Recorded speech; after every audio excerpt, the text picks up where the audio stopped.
Hello, it's me. Hello, it's me. I was wondering if Do you recognize that voice? Yes, it's Adele, my favorite singer. And in this episode today, to level up your listening skills, we are going to watch Adele's acceptance speech at 2017 Grammys. Are you ready? Let's go!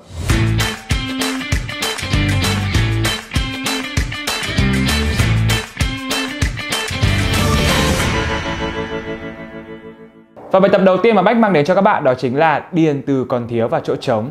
Fill in the blanks. Are you ready to listen? 3, 2, 1.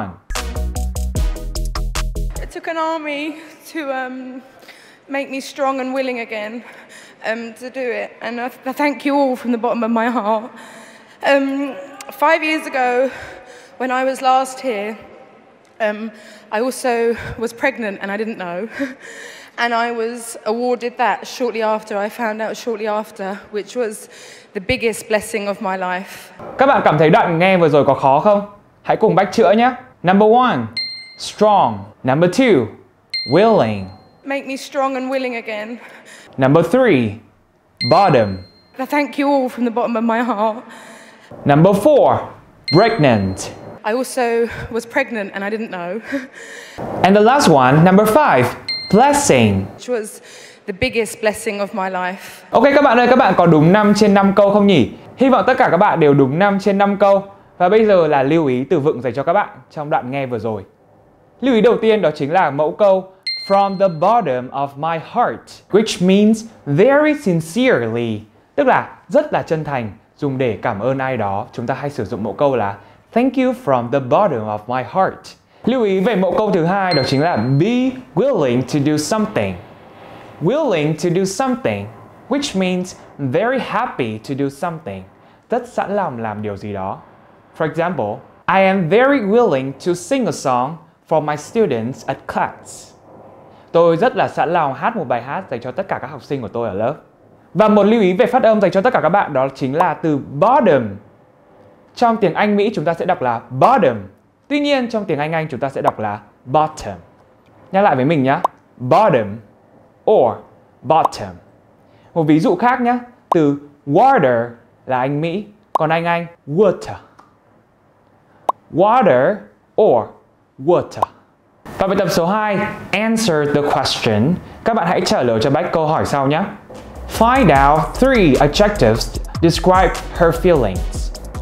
Hãy tìm cho Bách 3 tính từ để miêu tả cảm xúc của Adele khi nhận giải Grammys. Are you ready? 3, 2, 1. Tonight winning this kind of feels full circle, and like a bit of me has come back to myself, but I can't possibly accept this award. And I'm very humbled and I'm very grateful and gracious, but... Và các bạn đã tìm được 3 tính từ cho Bách chưa? Hãy cùng xem nhé. Number 1, humbled. Humbled. And I'm very humbled, and I'm very humbled. For example, don't be so humbled. You are the most deserved among us. Đừng khiêm tốn như vậy, bạn là người xứng đáng nhất trong số chúng ta ở đây mà. Number 2, grateful. Grateful. I'm very grateful. I'm very grateful. Có nghĩa là biết ơn ai đó. For example, I am very grateful that you invited me to the concert. Tôi cảm thấy rất biết ơn vì bạn đã mời tôi tới buổi hòa nhạc ngày hôm đó. And the last one, gracious. Có nghĩa là lịch sự. Gracious. Gracious, but... Và một cách để nâng cao kỹ năng nói đó là chúng ta hãy thử đọc theo Adele ở trong clip này các bạn nhé. Hãy cùng thử với Bách nhé. 3, 2, 1. Grammys, I appreciate it. Academy, I love you. My managers, my husband, my son. You're the only reasons I do it. Thank you so much. Thank you very much to everybody. Grammys, I appreciate it. The Academy, I love you. My manager, my husband and my son. You're the only reason I do it. Thank you so much. Thank you very much to everybody.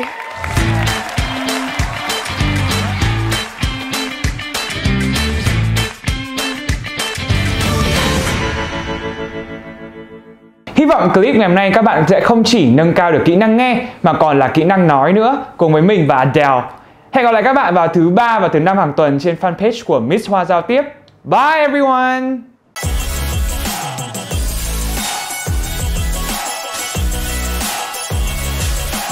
Miss Hoa Giao Tiếp, độc quyền phương pháp phản xạ truyền cảm hứng.